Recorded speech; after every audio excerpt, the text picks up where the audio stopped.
Will Baltimore, Maryland be America's next pro soccer city? Major League Soccer lays off their armchair analyst, and we dig into the USL labor impasse with the soccer lawyer. That and much more on Friday's edition of Morning Kick Around.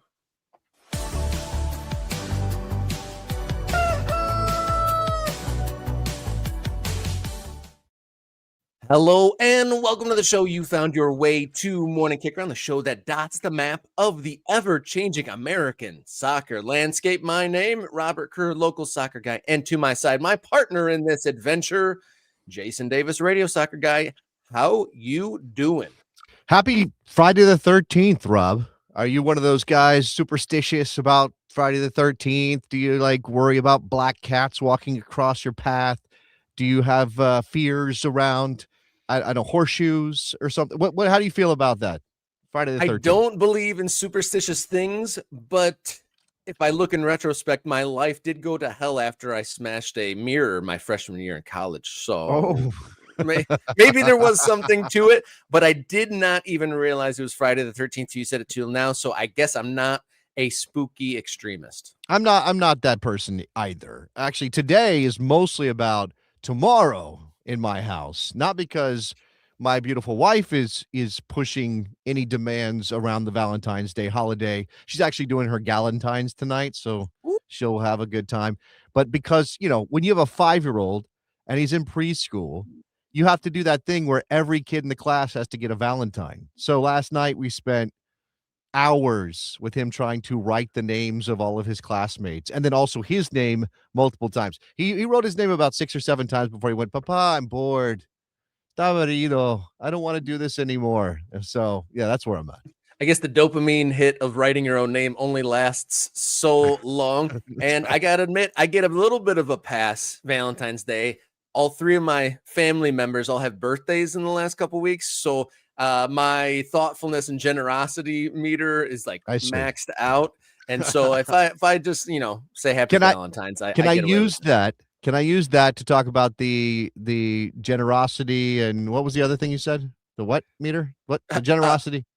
Thoughtfulness meter? Thoughtfulness and generosity. Shout out to James up there in Rhode Island, who is now our newest member here on Morning Kick Around. We are going to dot the map a little bit at the end of the show. We got a lot to talk about today, so I don't want to spend a ton of time on this on the front end because there's news. We're going to talk about stadiums, and you mentioned Baltimore already in the open there.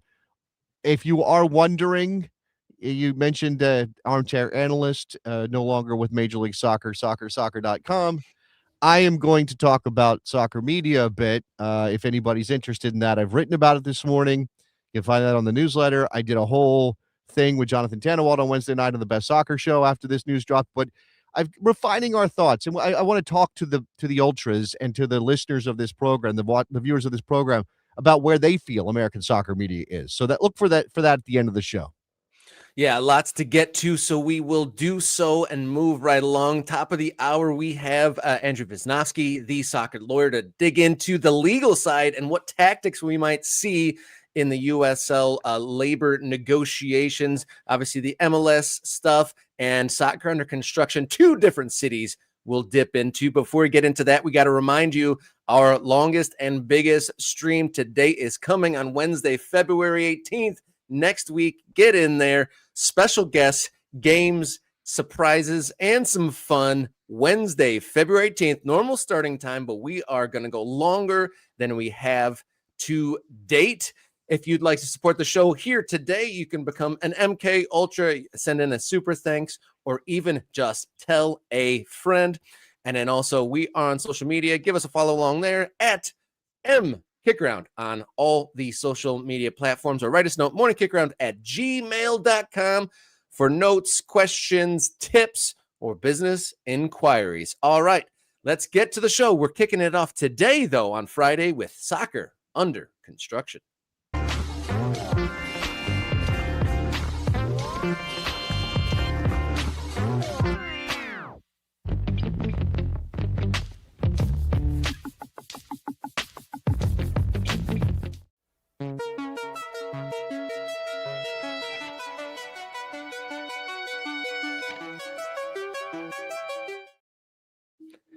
Soccer under construction here on Morning Kick Around. DC United submitted a proposal to build a brand new 12,000 capacity professional soccer stadium in Baltimore, Maryland.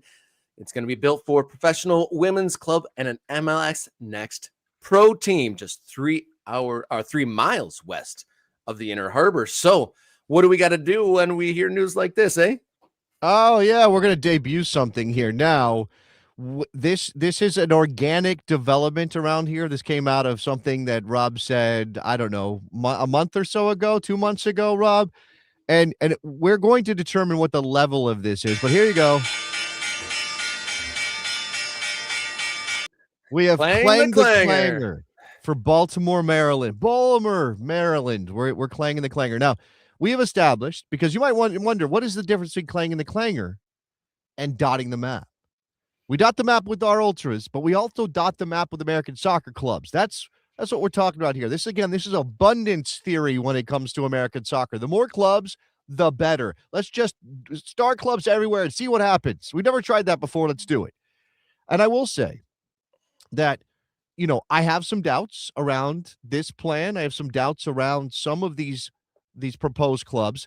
But clanging the clanger is just announcing somebody has an intention to bring pro soccer to a place, Rob. Is that what that's about? Yeah, narrowing the eyeballs. It's like I meant to say sound the alarm, but instead we clang the clanger. Basically, all eyes on X city. And today, we mentioned it earlier in the week, saying Baltimore, huge city, no soccer team. What's going on? And here we are, just the same week we talked about that. Baltimore, Maryland, 12K MLS Next Pro. A women's pro team. They don't declare what league that would be in, but also a familiar celebrity involved. Yeah, well, okay, you mentioned the women's team. I do think, like, for all of the talk here about how DC United has been planning an MLS Next Pro team in Baltimore for years, promising the updates for years on this. Go follow I'm gonna get Douglas's last name backwards, and I apologize, but I think he was telling us he was suspended from Blue Sky. Douglas Reyes Cerón on Blue Sky. Douglas is a guy who keeps track of stuff like this. He's a DC area guy. He'll tell you Jason Levian was promising, the owner of the DC United was promising something on Baltimore months ago and didn't deliver. He said in 48 hours we'll have an update, and then we waited a long time before this news dropped, which is again why there must be some concern over how real any of this all is. But for all the talk about DC United and MLS Next Pro, the bigger story is if this is a first division team in Baltimore, Rob, like if for women, if they say first, now let's remember the USL Super League, first division. That's a first division soccer league in America. I have not heard anything about NWSL being interested in Baltimore. We just had a competition between multiple cities to get the latest NWSL expansion franchise, which ended up being Denver Summit. So I don't think this is NWSL, right? Like it seems pretty obvious that whatever that celebrity you mentioned, a certain gentleman named Carmelo Anthony, and here he is with one of his failed soccer investments, Puerto Rico FC, a club very near and dear to my heart, as you can imagine. He is involved. He's a Baltimore guy. He's involved. You can see there, Carroll Park Golf Course. That's the proposed location for the 12,000 seat stadium and other things, right? Did you mention the other things that are attached to this? A building for gym and facility. 40,000 square feet building. A practice facility. Like this is supposed to be a big project. Price tag, $300 million. And DC United is saying they are going to put up $100 million of this money. So they are very much dependent on money from the city, from the Maryland Stadium Authority, in order to get this off the ground. So again, I think you could be cynical about the way it looks like, the way it looks on paper here from what they've announced. You can be cynical about it. I wouldn't blame you, but let's hope, again, because we're in the abundance era of American soccer, because we're clanging the clanger and dotting the map, that this gets off the ground. I'll also say, just as an aside, these are the Jordan 5s that were created for Carmelo Anthony's Puerto Rico FC club. I'm still trying to figure out how to get my hands on these. I can't let a Carmelo Anthony and soccer mention go by without bringing up these shoes.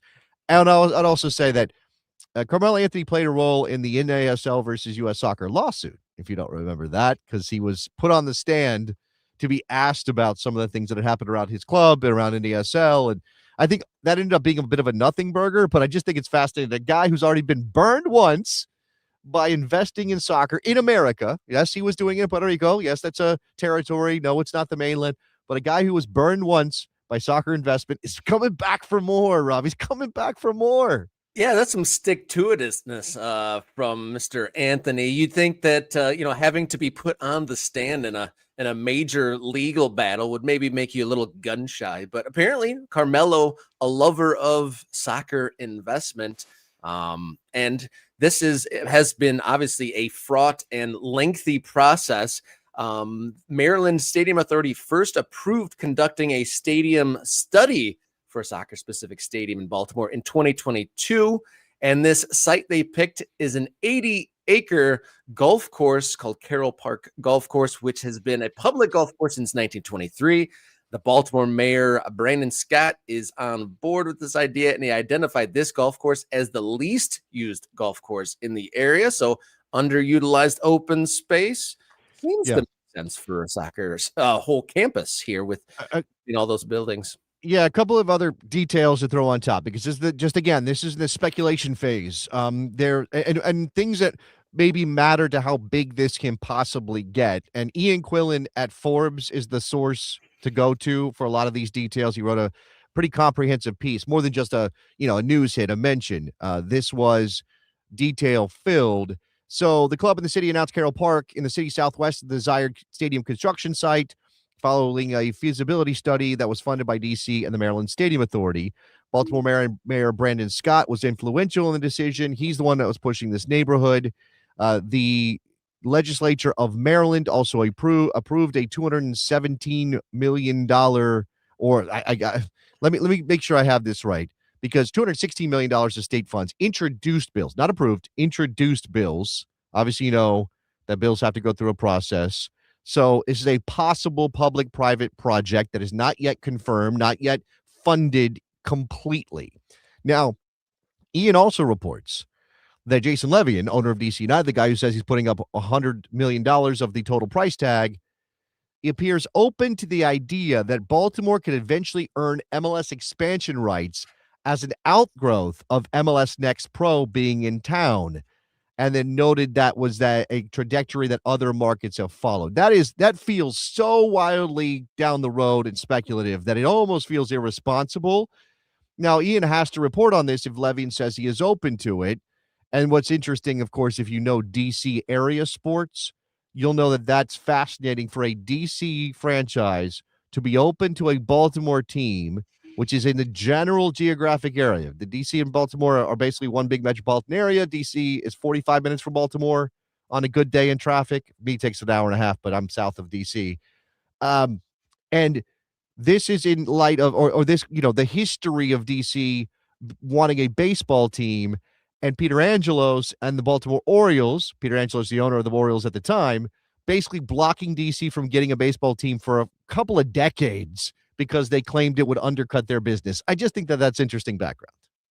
That is a good note there. And we're getting some comments from the Ultras about the possible location of the women's team or the league that they're in. And Chris, great authority on the lower leagues in the United States, saying that DC Power is in the USL Super League. So that would likely be the women's team right there.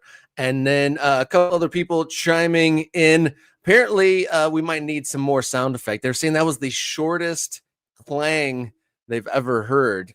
They want more clang? They want more clang. Yeah, so now that the eyes are on Baltimore for a brand new soccer stadium project, we should definitely call and sound and clang the clanger. Here we go, Baltimore.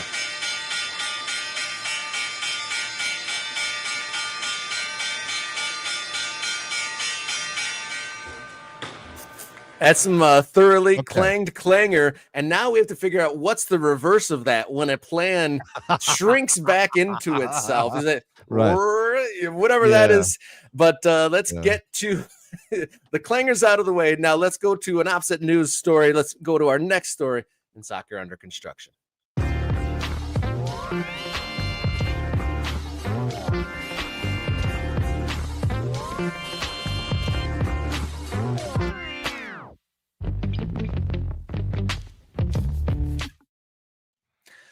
From a positive story in soccer expansion in the country to the middle of the country with less positive news, Senate President pro tempore Roderick Bray said this week, it doesn't look like there's much chance there when it comes to building that Major League Soccer stadium in Indianapolis. Yeah, this is obviously I don't think this should be surprising, right? The idea that Indy was just going to roll out the red carpet, figure out a way to build a Major League Soccer level venue after all this back and forth and all of the issues with Indy 11 and their aspirations to build their own stadium, and then the mayor of Indianapolis swooping in and saying, hey, actually, we're not a second division city. We're a Major League Soccer city, and we need Major League Soccer. And then all of this kind of unraveling, I don't think should be a massive surprise. It was supposed to be a 20,000 seat stadium. Again, it was Mayor Joe Hogsett who was pushing this, splashing headlines in 2024, pledging support, pledging that the city would submit a formal bid, that they would bring Major League Soccer to Indianapolis. All of it kind of just exploding here, going up in smoke. Now, Rob, maybe we need to figure out exactly what this means for Indy 11, if anything, right? If this is not moving forward, does Indy 11 get a chance now to kind of come back around and get that downtown location that they wanted to build their stadium? I think there have been plenty of allocations and probably rightfully made that a lot of what Indy 11 was doing was the land grab, was the speculation, was the taking advantage of trying to make soccer a civic property that then could be leveraged into grabbing private land for development in other ways, right? Because the owner of Indy 11, that's what he does. So it's not a stretch to imagine this was all kind of a long-term play. And I don't know, this seems very, very messy. Very messy indeed. You have Indy 11 trying to go downtown. They destroy an old building. They find all sorts of relics and things. There's lots of costs involved. Mayor swoops in, says, hey, we're not doing that. We're doing a Major League Soccer build out in the city. So there's no room for two of those projects. I believe last I checked with one of my folks at the Indy 11 front office, he said that whole downtown plan was scrapped and they were looking elsewhere outside of the city for that soccer-specific stadium for Indy 11. So is there an Uno reverse card and they go back downtown? That's hard to see, but dead on arrival, according to some big wigs there in what element of this story that deserves mention, and one that we need to wrap our heads around, and I'm seeing a mention of it in the chat. There was a heliport idea. They wanted to build a heliport, and the guy who owns part of Indy 11, Chuck Surak, I don't know. You people and your Midwestern names. I can't keep up with pronunciation. Don't throw me in with those Indiana people. Oh, okay. He owns Sweet Helicopter. That's the name of his company. He owns Sweet Helicopter. And I guess there's a heliport there, and he operates other facilities in Indiana. He bid $15 million for the heliport in Indianapolis, but the Indianapolis Airport Authority accepted the city's offer, which, again, this was all wrapped up in the idea of building the soccer stadium. So you've got a guy who has an interest in soccer in Indianapolis, but not in the MLS plan because that's not connected to Indy 11, and Ursal Ozdemir, the majority owner of Indy 11, who has an interest in the heliport, which is what the mayor was using as potentially talking about where to put. This is so wild, this stuff that it's all tied up together, billionaires and millionaires fighting over things like this, and us little people are left here going, what's happening exactly? I just want to sit here and cheer for a soccer ball going in the back of the net. And here we are in real estate and high level politics. It's like I know, ball right? go in, we Yeah. cheer. That's the root of things getting a little bit convoluted here, and this could definitely be a segment of U.S. soccer being weird. Maybe just I don't know how many other countries across the world would get into a situation like this, but puts Indy 11 in a weird territory. I'm curious where they go from here. Like I said, if they could go back to it. And there's even a commenter saying that the guy pushing the MLS project is a minority in Indy 11. So there's a little bit of a cannibalism situation going in there, but Okay. a Yeah. lot of interests going in different directions in Indianapolis at the Yeah, moment. I mean, this is soccer wars run amok, right? And we've talked about how often American soccer has cannibalized itself over its history. We seem to run into this problem on a regular basis, which is, hey, we've got something decent going. This looks great. And somebody else comes in and goes, actually, I got a better idea. And I'm going to undercut or I'm going to eat up some of your market share. And what happens in the end? Nobody succeeds. Everything goes up in smoke. Everything collapses and we're left with nothing. There are stories of cities getting teams again and restarting. Or we're going to see what happens in Fresno, for example. That's maybe not a soccer war situation, but hey, we couldn't get the stadium deal we needed to make this work. Now suddenly there's an appetite to build a stadium. I think about Austin, Texas, which is an interesting case. That there were two different minor league lower division teams in Austin, Texas, and in both cases, they collapsed because the owners had interest elsewhere, right? Because you had somebody say, I mean, the fact that we eventually got an MLS team in Austin is really not about people doing right by soccer. It's about people wanting to kind of leverage Austin and what it was in the moment. So I don't know. It's tough because what we want is clubs to be established, to bring soccer to a community that wants it, to connect in those deep ways that we certainly covet when it comes to English clubs or European clubs, or even in our other American sports, where even though we know those are commercial enterprises, you are so deeply attached to the Red Sox or the Cowboys or the whatever, the Detroit Lions, God help you, that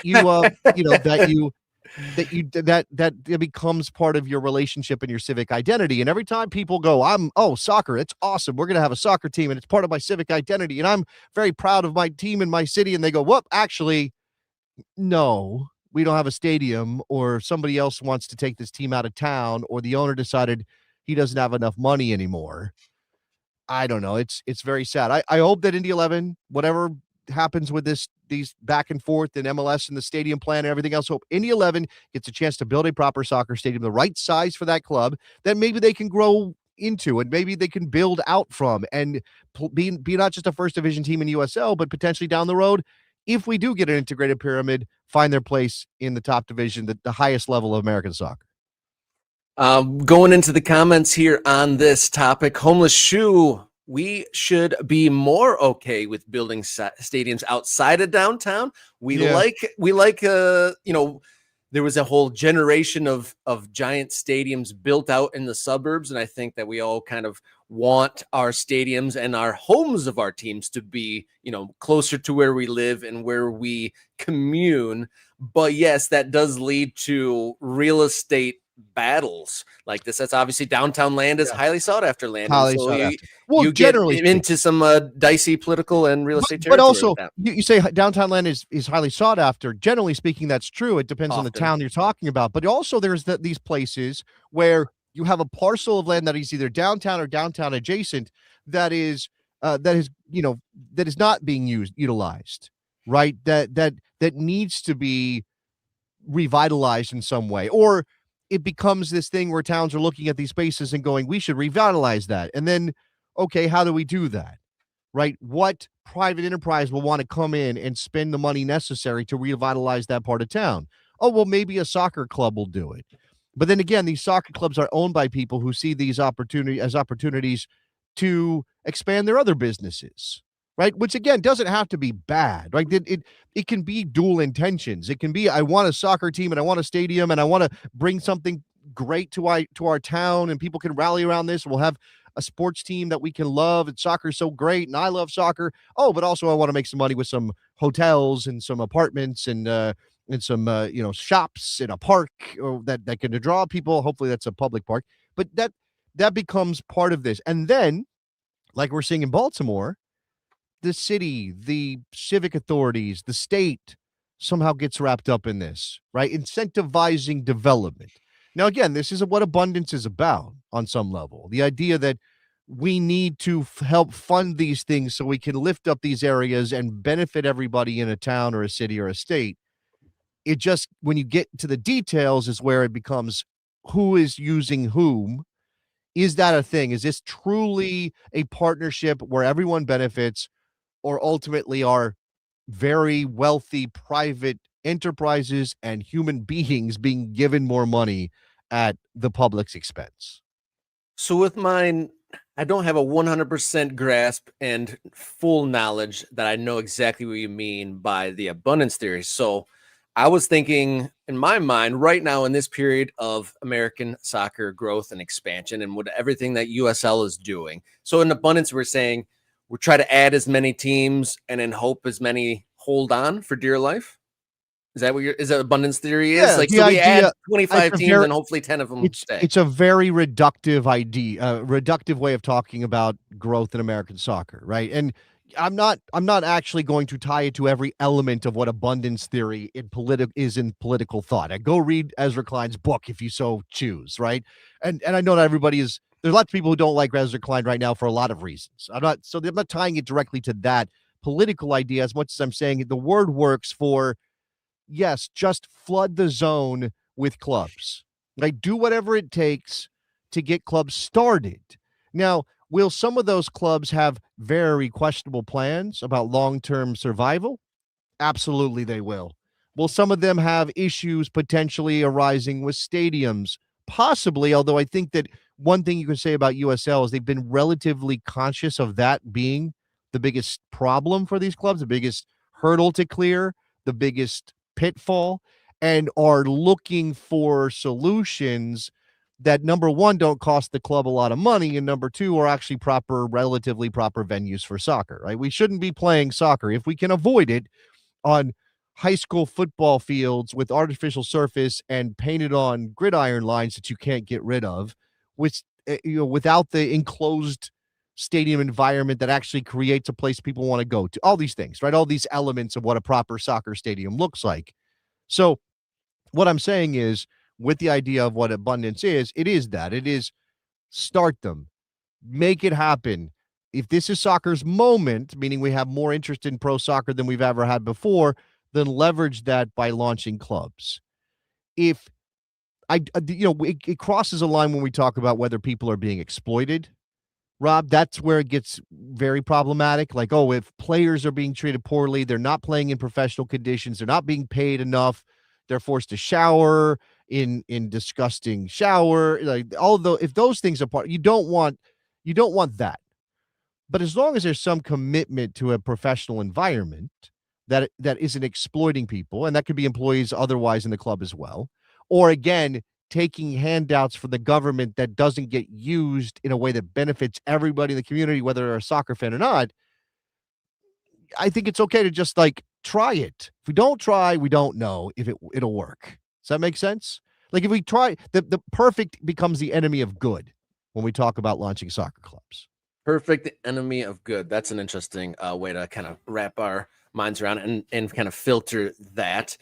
As we wait for our guests to join us into the comments again, one of our most ardent and supportive MK Ultras directing us. Fort Wayne Stadium is not downtown, but is being built with private funds without help from the city and the restrictions tied to that Yeah, relationship. and look, again, this is great. Thank you, Ryan, because this is good insight into one particular situation in Fort Wayne. And I do think that again, the ideal is every stadium gets built with private funds. Period. End of story. But if you are talking about we don't want to be downtown or we want to be in the suburbs or outside of the city, we want to be downtown. If that becomes a thing, you're going to have to interact with city government. You're going to have to find ways to make it worthwhile for everybody. You may need some help from a business perspective. Again, I don't want to give away free money because then that risks it being abused. But if there is a truly symbiotic relationship between private enterprise and the government and civic money, then it can be beneficial for everybody, right? In ways that are more than just economic, but obviously you kind of have to show that economic impact to sort of justify all of that. And as for the complications, that Ryan mentions that can come up from taking public money. I mean, that absolutely is a thing, right? Restrictions tied to the relationship. If you take public handouts, you may have to meet requirements. Although we've seen in cases where an agreement was made and it's like, well, you got to provide 300 units of housing, of affordable housing, and they're like, well, actually, we can't do that. Can we make it 150? And the government's like, you already started this project. We can't go back now. Okay, fine, 150, right? We that stuff gets real yucky. Mentioning Fort Wayne, one of our other MK Ultras, Tom, aka the Soccer Zombie, gave us a big shout out for our coverage of the USL Players Union negotiation, and through that conversation mentioned he, tours the Midwest and actually the country visiting soccer games. And he mentioned going to Fort Wayne on 5-2. Obviously, there's a lot of MK Ultras interested in meeting up. So 5-2 in Fort Wayne might be a good meetup for Ultra Fest. 2nd, 2026. Hang out with the Soccer Zombie and rep Morning Kicker out a little bit. Say hi to Ryan, because I know he'll be there. Yeah, and it's awesome. Another soccer team and stadium within a driving distance of Southeast Michigan. So Ultrafest, not the biggest lift of all time for yours truly. All right, our guest is with us now. So let's transition to today's hot topic here on Morning Kick Around.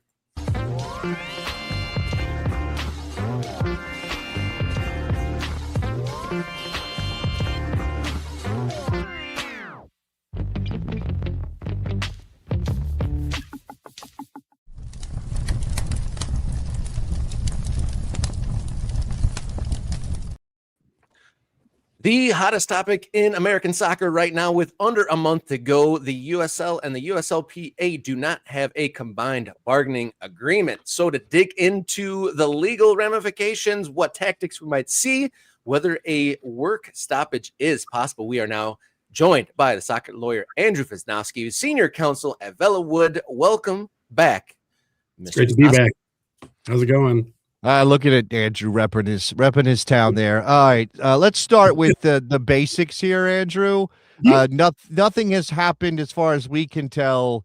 That means these two sides are closer to an agreement than they were months and months ago, even before the agreement expired. So, what's your current reading, based on what we can know? Your current reading of the situation between the USL and the USLPA? It seems to me they're still a little bit. They're still a little bit apart on their numbers. And I think the toughest part for USL is that they are growing at an incredible pace. And that is a great thing when you are a business. It is a terrible thing when you're doing labor negotiations and you're trying to set a precedent where you're trying to keep jumps in salary and employee costs down. And so it's very hard for them to argue and justify, hey, we're not making a whole lot of money. We don't have a lot of money coming in, when they're flush with cash. There's tons of very wealthy owners coming in, and they're talking about expanding into the first division, not even talking about it, like announcing that they're going to. And so that puts them in a tough spot in terms of, a lot of times these leagues will like argue that they're poor and that they're not making enough money to sustain themselves, and so they need to keep the numbers down. And so that's really tough for the USL. On the player side, it's tough because they're sort of bumping up against the American minor league system and the international soccer system, where minor leagues and international soccer are basically treated essentially the same in terms of labor. as the professional, as the first divisions. And so they want something that looks more like that, right? And they want to make it so that the transition and the difference between their leagues and the first division leagues is much more narrow, where which makes their request for a big jump harder. There's been discussion about the players having made a lot of concessions in the first negotiation just to have it. I think the first negotiation was right on the heels of COVID as well, and so they made, according to them, made big concessions based off of the idea that they were going to expand and get a bigger jump later. And so I think that's where the impasse is that they were expecting this big jump in pay and in benefits, and the league stepped approach, I think, is the language the league has said. So something like more akin to like a normal jump in pay and benefits and stuff like that than the big jump that the USLPA wants. So in a situation like this seems like a kind of unusual situation. It seems like both parties at the negotiation table are both somewhat vulnerable.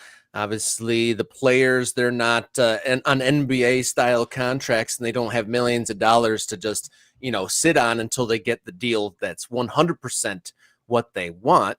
But also, you laid it out that the league, the management side, are in a vulnerable position. They have big plans, big expansion, but maybe light on funds. So who has the upper hand in these negotiations?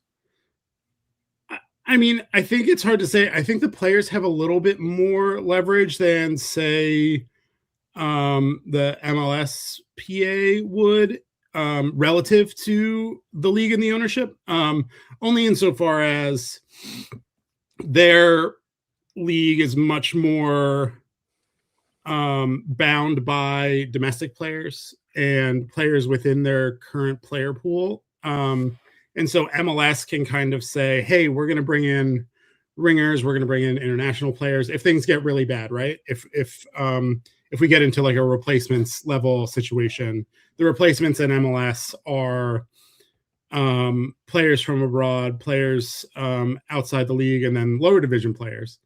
USL doesn't really have that because all of the lower division players that are available are in the USLPA, either in the championship or in League One. And I don't think that League One players that are in the union are going to cross a picket line and take a job. So then what does that player pool look like for replacement players?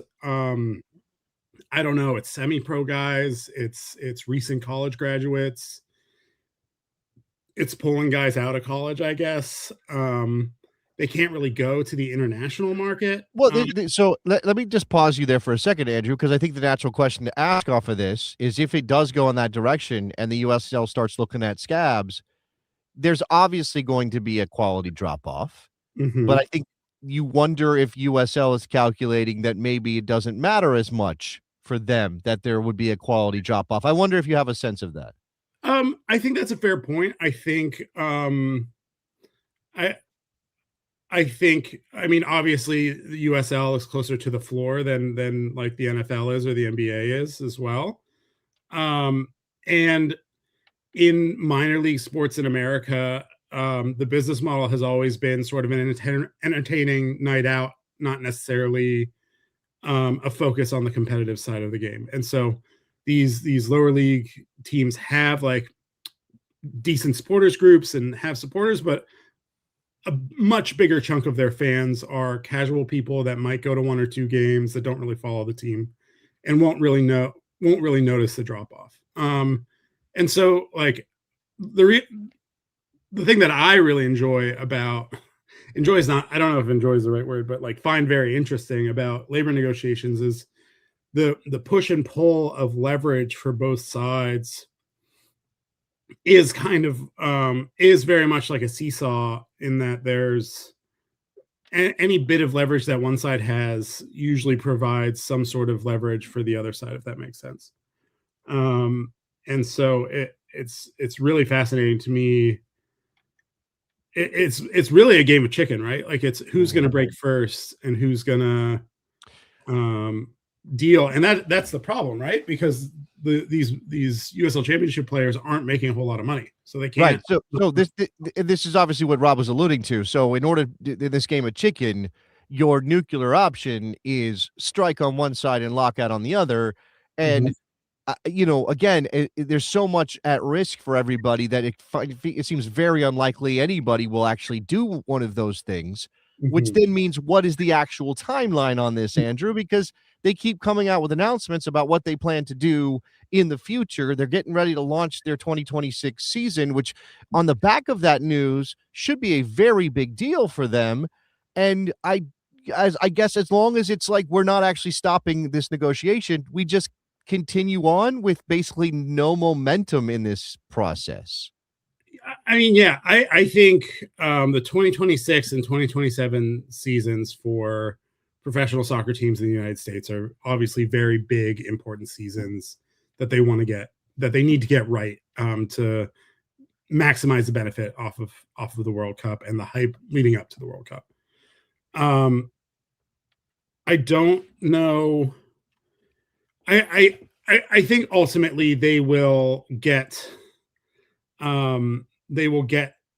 something sorted out before the start of the season. I think neither side wants to have any sort of work stoppage. I think it'll be really tough for them, for either side to recover if they have to reschedule reschedule games or reschedule an off season or something like that, or even um, piece together some sort of replacement level games. But I don't. My feeling is usually these people push it to the wire, and then both sides kind of break, and concessions are made, and things net out, and an agreement comes to pass. I think it's tough now because we're sort of cutting into preseason and off season preseason training, and the transfer window. The international transfer window can't be moved, and that ends in April. So they've lost a bunch of months during the off season to bring in players, and I don't think they can register players during a lockout. Register new players at least in the international market that they intend on keeping. Could be because it's a lockout. So my guess is that this is sorted within the next couple weeks. But it really it's sometimes it doesn't, and it's really hard. It's really hard to tell based off of how far they are apart. It's really hard for me to get a sense of how far apart they are. It seems like they get close, and then the PA will put out a statement and say like they're not treating us like the professionals that we are. And when that happens, then it's like, okay, well then how much longer do we have until we get Well, this is what I say every time we report on what the USLPA has put on their socials. What I say is, okay, this is. I mean, we can debate whether the level is elevated, but this is pretty standard stuff from the players' side, and the USL side. They're not going to say a word. It doesn't benefit them at all to be public with any of this. So when you look at the USLPA's post, indicative of we're not as close as maybe we thought they might be. Is there anything in the character of the post that stands out, or is this pretty much boilerplate stuff? To me, it seems pretty standard. I think the Players Association is always going to puff out their chest a little bit during negotiations and sort of stand firm on like these are the things we want. We're not going to budge until we get them, until it gets to the point where they're like, oh yeah, we can live with that. I think it's also harder in negotiations like these because certain details of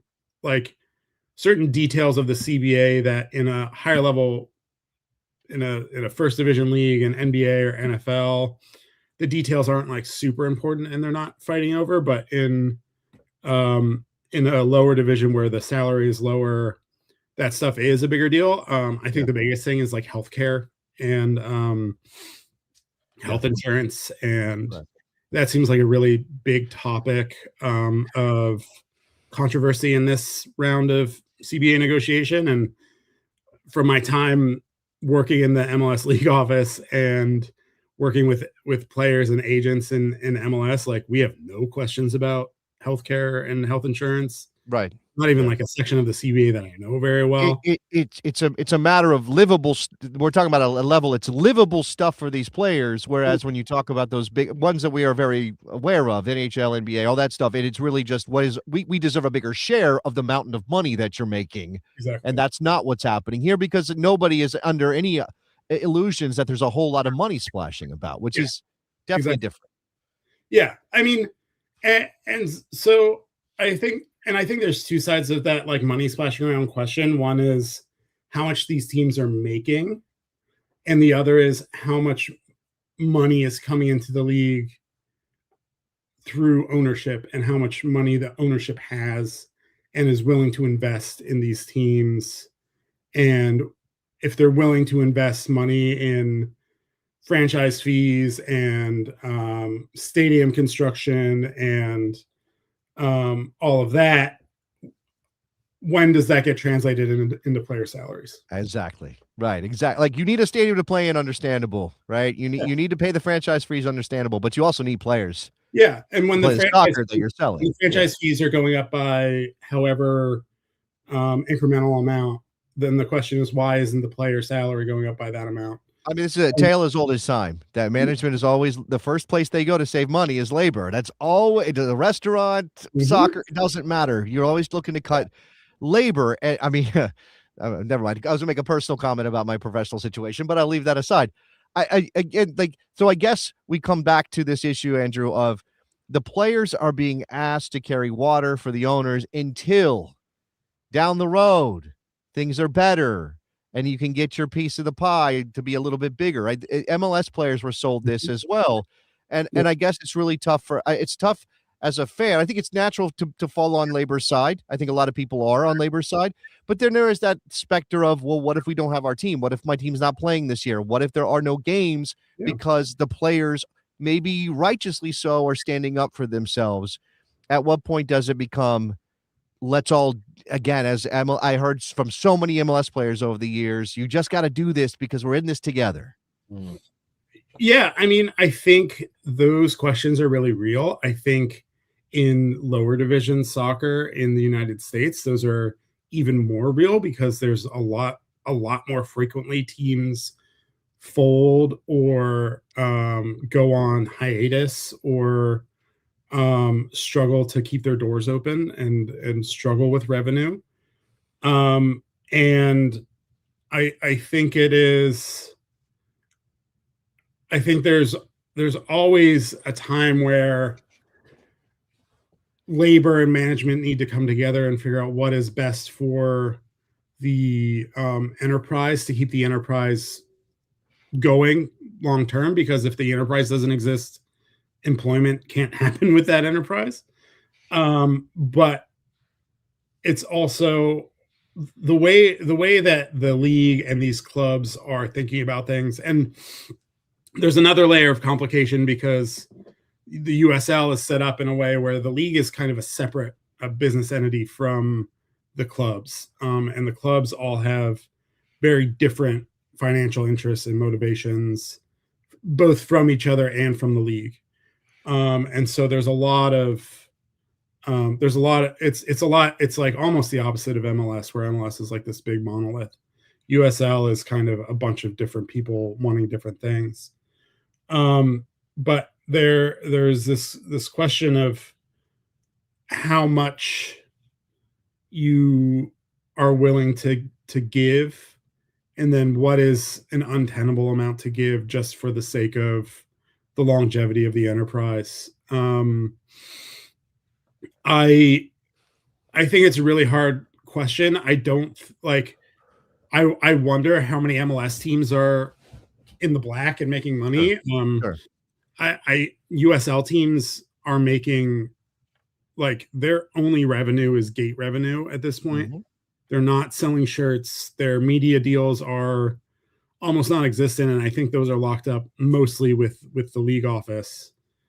And I think the question is, like, how do we determine an investment in these teams, right? And it has to be an investment in players as well, because they're the reason why people show up. But as we know from the history of U.S. soccer, if you overinvest in players, the league itself can become unsustainable. But I will say, I think, given the level of wealth of people trying to get into North American soccer, the situation is very different from Yeah. the NASL of the 1970s and the financial risk involved with those teams. I think if there's a person on ownership that has a B in their net worth at the beginning of the word after the number of their net worth, they can sustain a team paying players a decent wage and sustain losses for a very long time. Yeah. And it just depends on their level of commitment of what they want to do. But those people are not buying into. I mean, it is sort of like an ego game for them, but it's also they're buying into a business that they want to make money eventually. And I think that's the thing when we talk about labor and we talk about all of this, that we kind of throw by the wayside, is that, like, the goal at the end of the day for all of these teams is to be a profitable enterprise. That's why they exist. That's why people are putting money into them. Yeah. And you have to be able to dig yourself out of the hole of the debt that you're building as well. Yeah, this matter definitely getting into the heart. Are these community assets? Are these profit-driven organizations? But keep in mind too that I think what you're saying this at the MLS level, right? It's maybe you want to make money just because anybody wants a profitable business, but you're also gaining equity in the value of your club that one day you can realize. So you may only be making money on paper until the club is sold, but you are eventually going to realize that money, which is happening, I think, starting to happen at the lower division level now, and will change the complexion of things pretty dramatically. I think that's right. To build that value, you have to build up goodwill with the community, and the way you do that is by having competitive teams that win trophies, that have dynamic players that people want to go pay a ticket to go see. And so you have to balance the cost of doing that. Like, you're not going to be able to charge an arm and a leg to go see a USL team in terms of, like, tickets and things like that. And so to get that return on investment, that equity benefit, you have to make the teams accessible, and you have to make the teams something that people want to go see, right? Because that's the only way the value of the team goes up. Absolutely. Because of that like, price value is the concept of how much money, how well the team is going to make money in the future. Yeah. And so if you want to have that grow, you have to have something that's driving people into seats and in front of screens to watch your team. Indeed. With under 3 weeks to go until the USL Championship season starts, it's supposed to start the weekend of March 6th and 7th. So under 3 weeks to go until games are supposed to happen. So we got a bit of a game of chicken. Who will blink first, or will there be a resolution? But Andrew Wisnowski, the soccer lawyer, thank you for breaking it down. We've wanted another voice in on this topic, and thank you so much for joining us and providing it. No problem, guys. Thank you. Thank you to Andrew. Yeah, I mean, we could probably have done another hour with Andrew on this topic, I think. But hopefully that gets us just a little bit more of a reframe on where things are and the pressures that are at play, Rob. Yes, definitely. And I'm curious to see if anything dramatic happens. What will management or maybe the Players Association do? Is there a Hail Mary? Is there another option? there's always a chance, just by Murphy's law or whatever the law of, the law of timing, that we did that incredibly informative interview with a guy who knows his stuff in Andrew Visnofsky, and then by the time we post this thing later, they'll have an agreement done. It'll all be moot. I mean, we can only hope, right? I mean, for soccer fans, that would be the hope. And thank you to all of our MK Ultras and our viewers for getting into the chat, keeping the conversation moving. Thank you to Mr. Bob for donating to the show. Thank you. And he reiterates a great point for Wednesday, going for a successful Kickathon 2026 in order to up the levels here, Morning Kick Around, maybe expand our reach and the amount of shows that we do each and every week. But we have at least one more segment to go here on Friday's Morning Kick Around, so let's move it on up.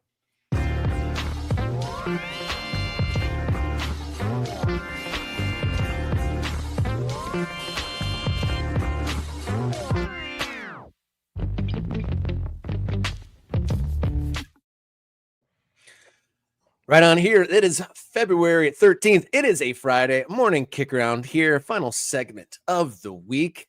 News came out just this week that armchair analyst, one of Major League Soccer's foremost voices on MajorLeagueSoccer.com, has been relieved of duty, pouring out outcry of what is the state of media covering soccer in this country. And my question is, what is the point of laying off one of your foremost voices and experts?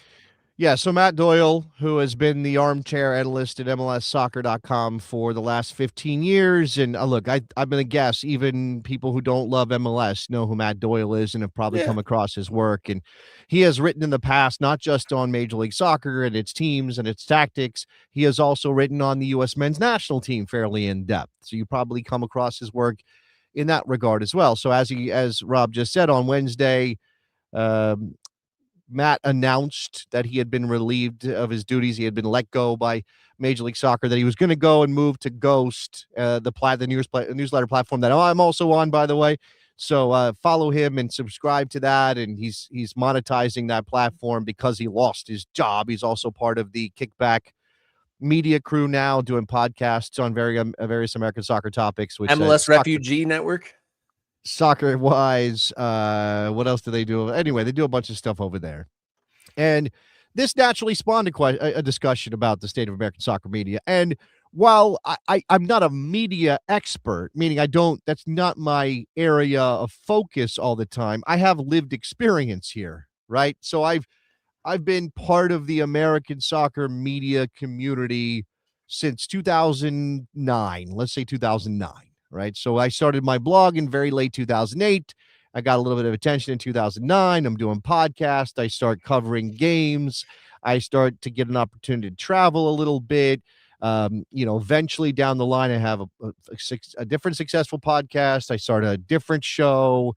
I get the radio gig in 2015. I was writing through most of that time for various outlets, including ESPN and The Guardian and all these other places. So, I've been in this, and I think when I think back to those years, I think we all had this sense that we were in the beginning of what would lead to an explosion of soccer coverage. Like some of us may have thought of ourselves as trailblazers. I don't know that I did. I was just a guy trying to make a little bit of money, because I didn't have much of that, and I loved the game.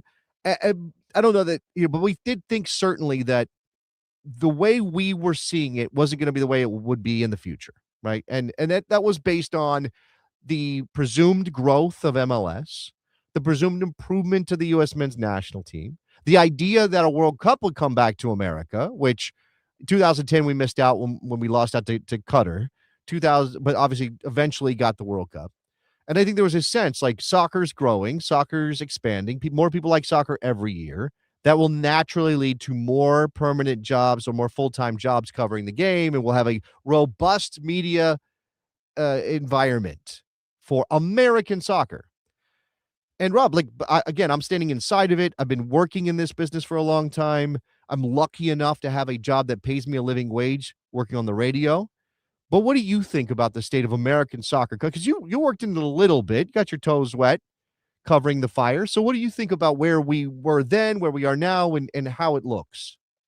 Well, it's wild that you're talking about those formative years, the early teens or so. Matt Doyle and Extra Time Radio, they seem like the platform, the basis, the core of what this is, and for other jobs and other outlets to then spawn from that. And it seemed like it was the base for then for it all to grow. MLSsoccer.com was providing some, basically covering themselves, and it looked like it was going to keep growing.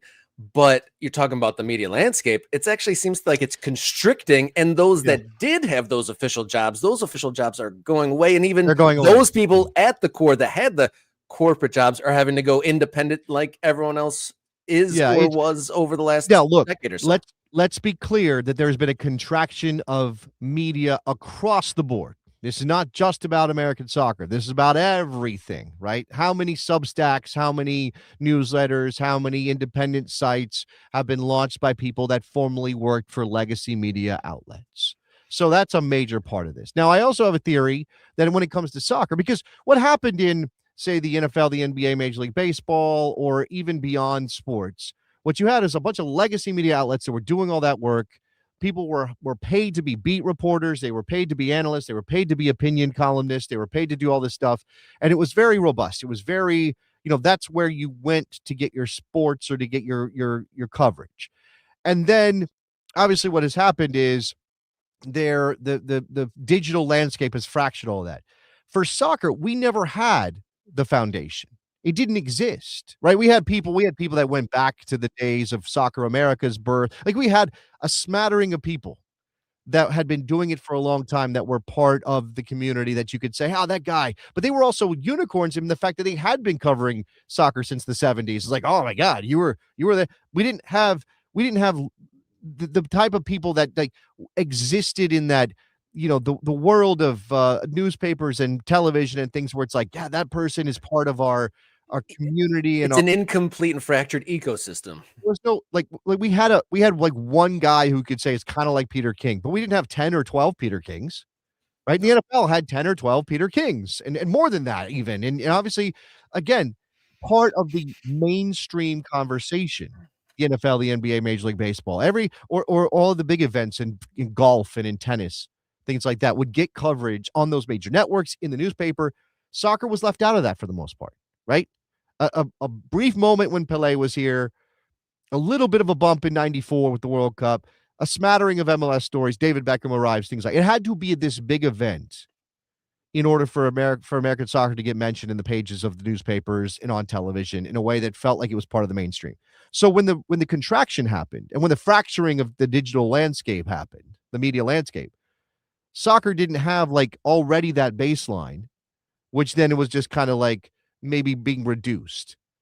We just didn't have it. We didn't get there, right? And that's the frustrating thing for me as somebody who's worked in this business is like I was dreaming of the day when every major newspaper in an MLS town had a beat reporter. Because that's what you do. You cover the big teams in town. And that was largely my point of what I thought everything was going to spring off of. Was like got the centralized league content, and then that would spread around from town to town, but it actually reduced it, right? But I don't know. Okay, again, the fracturing of the media landscape is independent of soccer. But I did argue back in 2010, and I still think that there's some truth to this, even though lots of things have happened in the interim, that MLS bringing their coverage in-house was actually going to be to the detriment of coverage outside of the league website, right?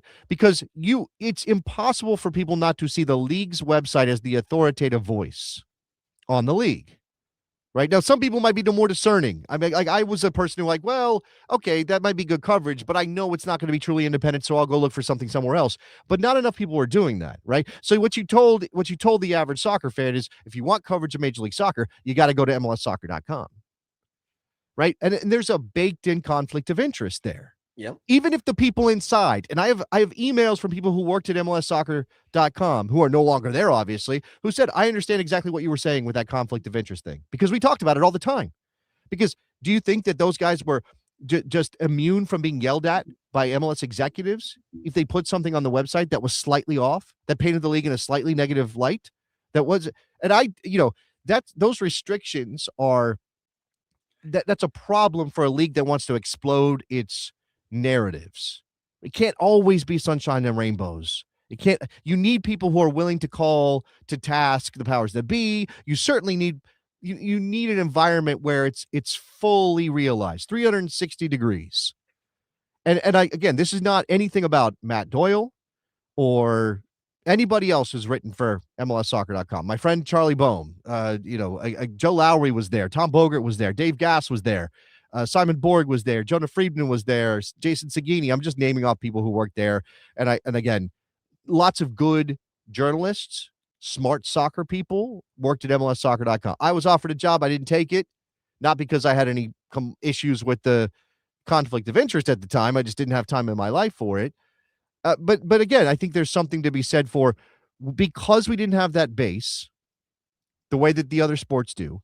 When MLS brought their coverage in-house, or whenever MLS decided to cover itself, it created one central location for all of this, and now they've exploded it. And what is there?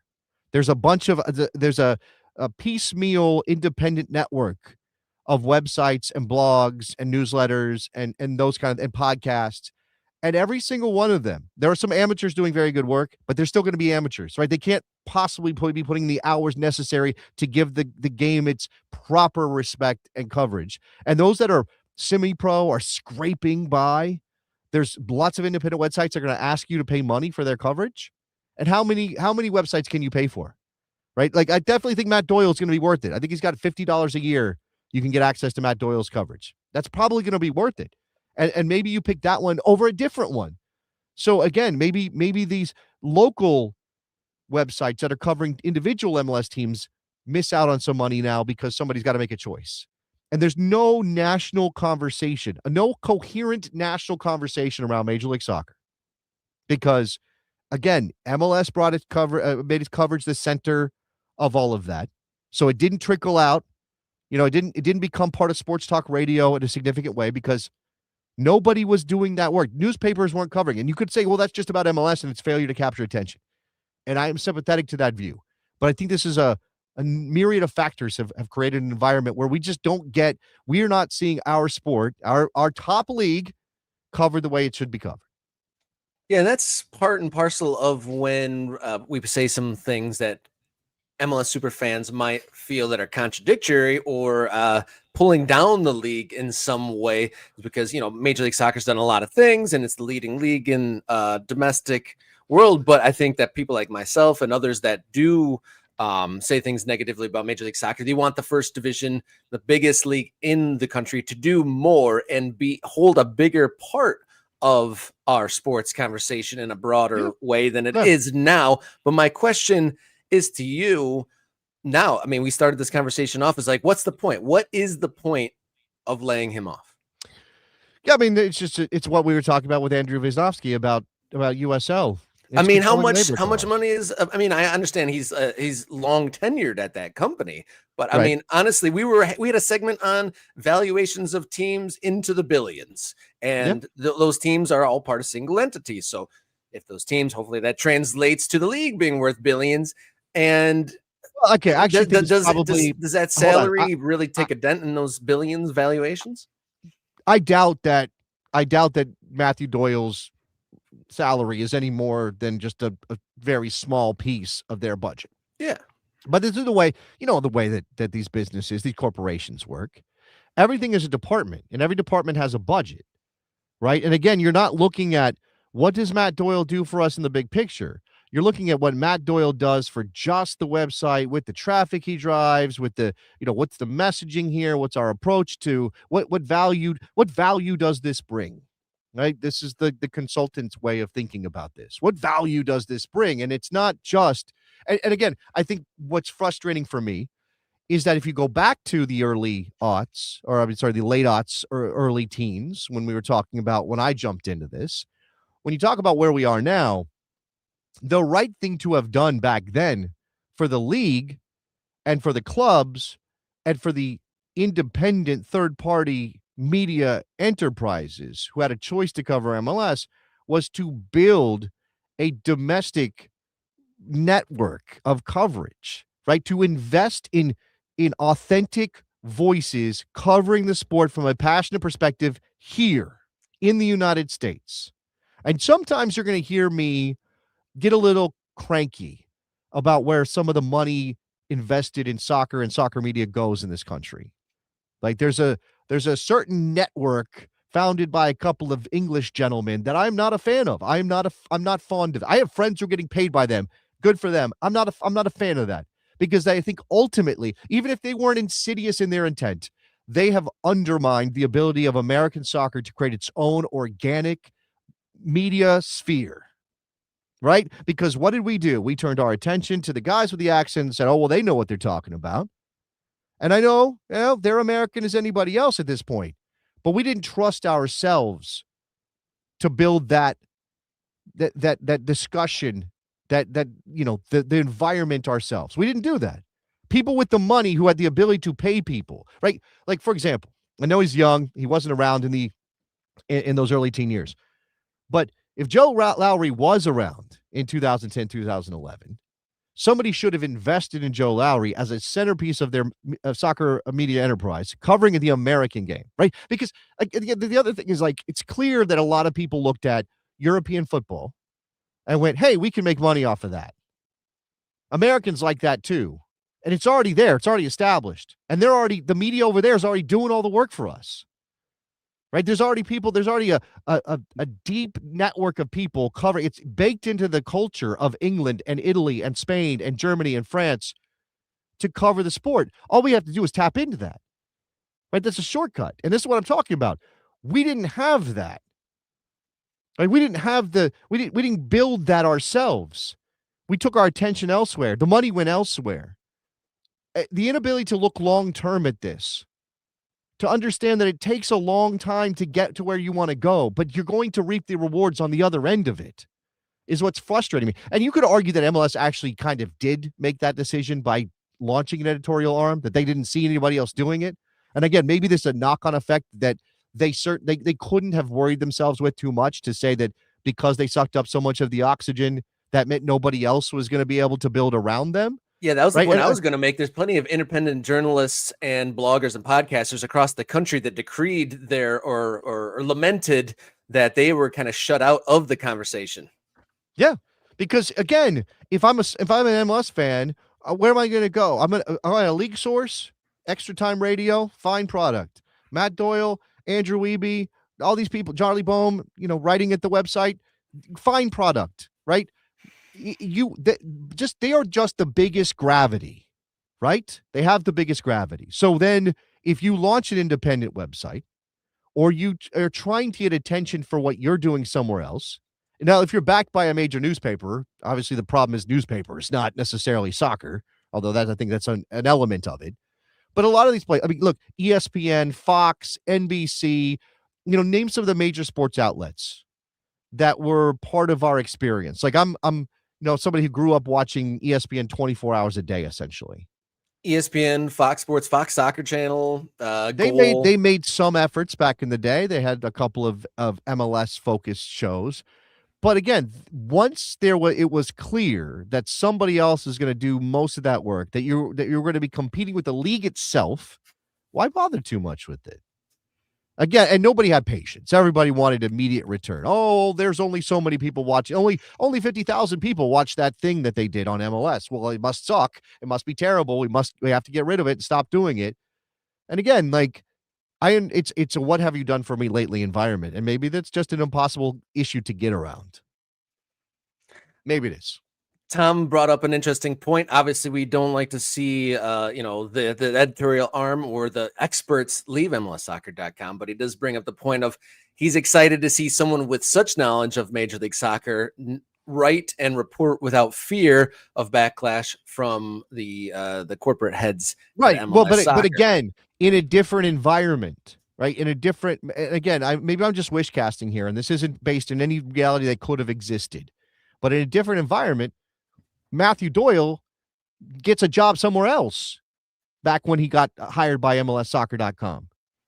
And somebody there in that lets him be truly free to not only do what he's good at, which is break down the league tactically, which is talk about roster construction, which is give you a real sense of the competitive balance of the league, but also to write things a little bit less constrained, right?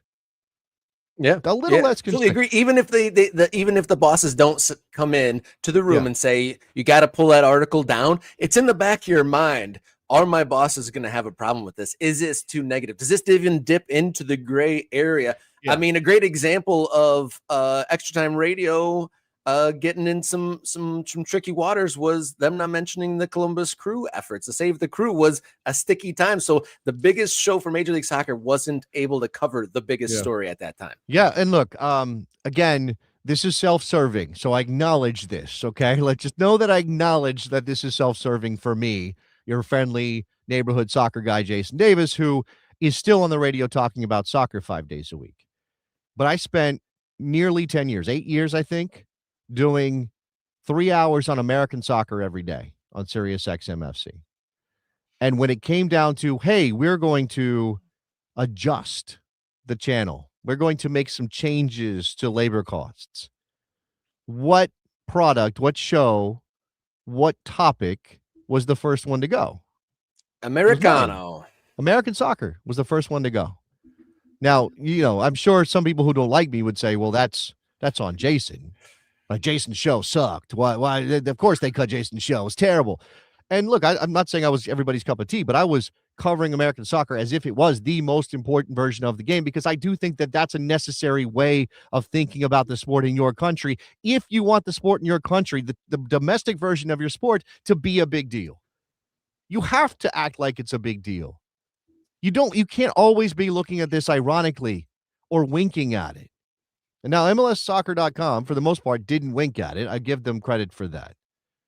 Right? But that's a thing that we have now, where it feels as if something has been missed. And the opportunity, and maybe this was always a problem, because I've written on this a lot as well. If you want to see me, if you want to read my writings on this, Soccer Eagle, Jason Davis Soccer Eagle, go look for that newsletter. It's on Ghost. American soccer did not get a chance to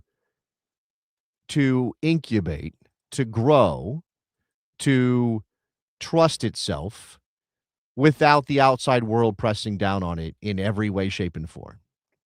And I mean that in judgment, because every one of us has had a conversation with somebody about how American soccer is terrible. We shouldn't even bother with it. What are you doing, Yanks? Stop playing soccer. You have throw ball and handbag. Is it even professional? Yeah. Right. Everybody down the pub thinks that they could be in MLS in England. Everybody sitting there drinking multiple pints with a beer belly out, touching the bar, thinks they could be in MLS because MLS is trash, right? So, we have that. Then we have people who come here and see professional opportunity in American soccer, who bring with them that the most important thing somebody who talks about soccer can have in America, and that's a British accent. Right? And I work with a lot of Brits. I like a lot of Brits. Some of my oldest friends in soccer are Englishmen. And they're almost all of them have the best intentions. They want to see American soccer grow. They are part of that story. But it is undeniable that there are certain people with British accents who have benefited from those accents in ways in America. You could be the most entertaining soccer person on the planet talking about MLS, but if you don't have a British accent, nobody pays attention to you. I'm sure this conversation can translate into the coaching world as well. There's plenty of American coaches that don't get that job. Absolutely. And not just American coaches who are looked down upon because they're American, but British coaches who come here who scam their way into jobs they really don't deserve because they have British accents. Okay. And this all comes back to the fact that we as Americans don't trust ourselves with this game. We don't. And maybe we could never have done it because we share so much culturally with the English, and who thinks they are the owners of the game. Yeah. The ones who get to tell everybody else how to do it. It is the English. So, I mean, again, all of this is to say it's a very disappointing moment for American soccer media. And I hope there are better things ahead. Right. I hope there are more. At the very least, I hope there are more people who get to be paid a living wage as full-time soccer people in this country, because that's really, for me, the major measure of where we are. And there are still very few full-time soccer jobs in these United States of America. With that in mind, next week we are fundraising for this very program. We are an independent show and we have to fundraise to try to boost our 2026. And as you're talking about English accents, I thought maybe part of an investment into this show is I go back to England for about a month, reestablish my English accent, come by, and this show is going to go gangbusters.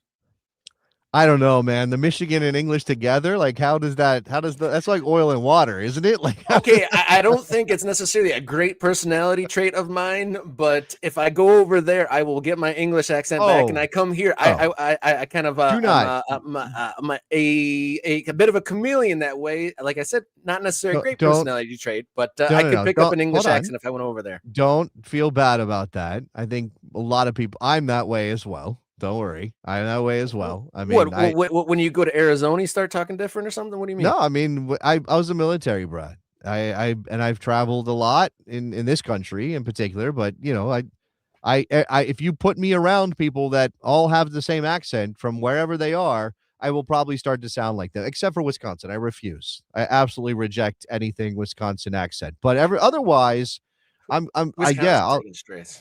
start sounding a little bit more southern if I go down south and I'm with family that lives there. I'll certainly sound more western if I'm out in Colorado and those places where my family is originally from. All right, Jenny, you got to clip it when he starts saying y'all on this show. That'll be tough. That's a tough sell. I feel weird saying y'all, even though I could claim it. I could claim y'all. I don't. I got family from the South. I lived in Alabama multiple times. I could say y'all. I write y'all maybe occasionally, but I don't say it. That's the thing. I don't say ain't. I can't do ain't. Cannot. But anyway, I bet if I went to Canada for a little bit, I would start saying A. I say A in my text messaging for some reason, but I haven't adapted it to my speech. And maybe if I went over the bridge, if the new bridge gets opened, I'll check that out and maybe see if I adapt. Can you go to Pittsburgh? A's. Can you spend some time in Pittsburgh? I'd love you to come back with a Pittsburgh accent. That might be fun, or maybe a Philadelphia one, but we shall see. And that all goes into our fundraising, and that'll add to our travel budget. Yeah. Come to the kickathon on Wednesday of next week. Again, guest games, all this stuff, and anybody who gives to the show, supports the show, who buys us a super chat, who maybe becomes a member, new members, you can give us one word for both of us to pronounce. One word. You get to choose one word for us. We already had a Welsh town or something or whatever that was. Yeah, that was a tough one. I don't want to pull that back up and another pronunciation challenge. Maybe we'll save that for one of our games for Wednesday as a pronunciation. That actually is a really good idea to pick out some. It's like half of us go through the members' screen names, and me try to the reading a screen name apparently is very, very challenging for me. And I don't know if we've run a little long today. Do we want to give a shout out to our new members out there? Sure. Yes. Let's take the Kickathon banner down and give a shout out to some new members. How many we got? What do we got? We have a number of new members because there was about, I think, 10 gifted earlier this week. And reminder, anyone who accepted a membership gift, set a reminder for a month from now to renew. You have to renew yourself those gift memberships, only a month long. Remember that. All right. Shout out to our new MK Ultras, James Toomey out in Pawtucket, Rhode Island. Shout out to Robert McIntosh, someone called Shard 4756. Then we got Jeffrey Reevely, then Thal, Antonio Yet Jr., SKK 109, Prince L. Lee, Sri Kothur 2845, and then Ari Balas Shivas 91. So thank you all for joining us, becoming our MK Ultras. I'm not sure if we're dotting the map. We got the map up. We have at least 2. So let me dig into the Morning Kick Around Discord server amongst the benefits of becoming a channel member, and gonna dig in here and see who we can dot on our map. It looks like we have at least 2 to add to our map. we are going to Idaho. Roger, the River Guardian. He is in Boise, Idaho. Of course, he put his specific coordinates in here. I'll put those in our chat here. I'm just gonna keep it Boise for now. We'll just keep it Boise, or he's not actually in Boise. He's in some of the other one of the other towns, but it doesn't matter. Let's just go with Boise.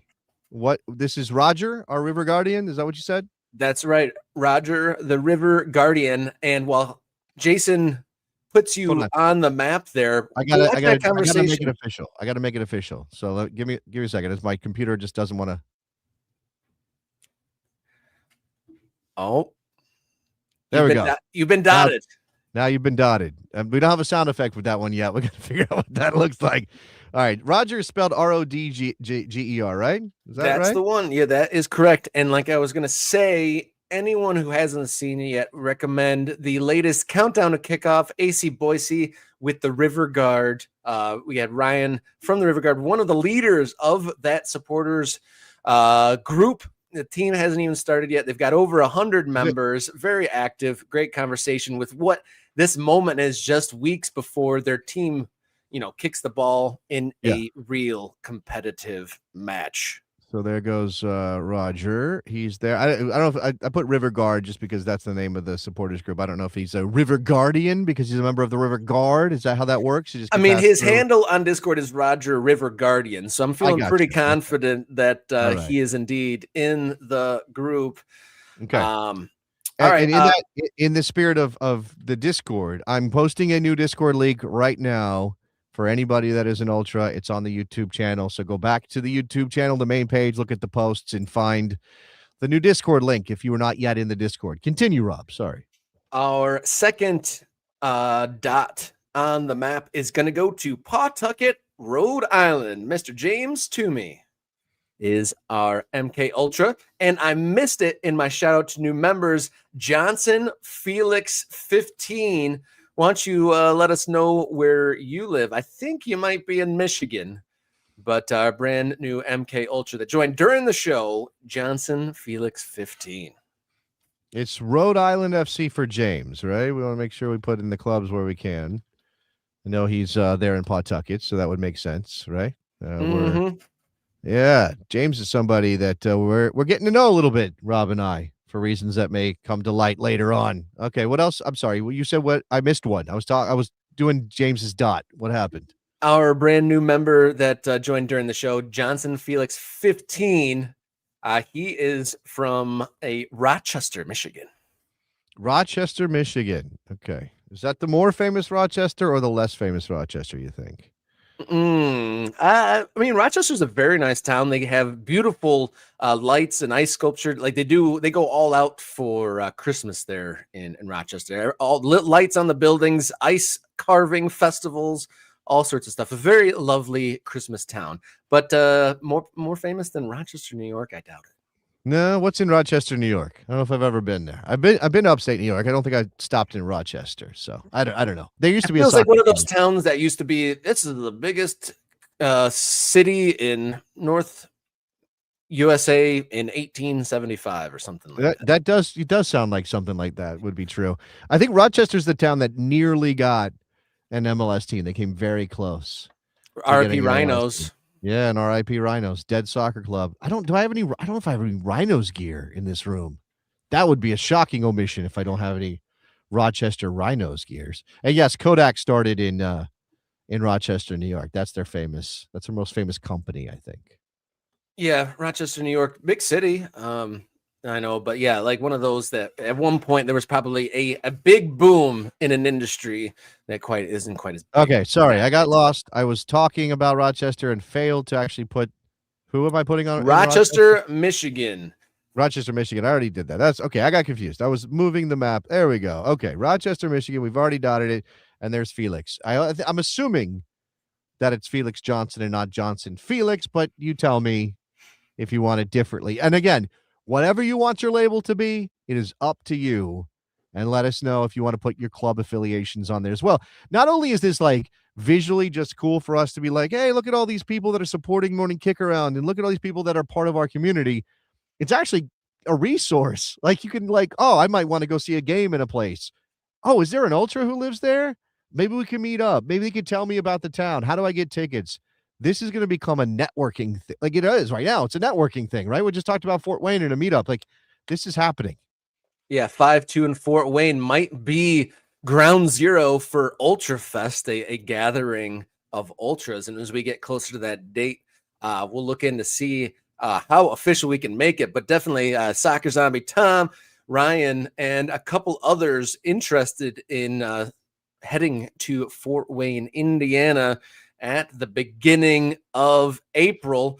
And before we go, I think one more shout out to Kick-a-thon 2026, February 18th, next Wednesday. And so the big primary reasons to do the big show, obviously spread our net wider. We're asking different kind of people than we've had on the show to be our guests. So hopefully widening our footprint in that sense, going longer, more opportunity for more content and more of that, and allow us to do some fundraising, because the primary, the two-pronged needs for this show, obviously longevity, but part of that longevity is we have to trust and enable other people to do some of the things that we are having to do. AKA biggest thing is media manager, getting our stuff chopped up, making clips and getting it out into the world as much as possible. The internet is very much pay to play, but we would want to pay a person to do this labor, to have that personal touch, an authentic nature of the show, and get it all out to people by people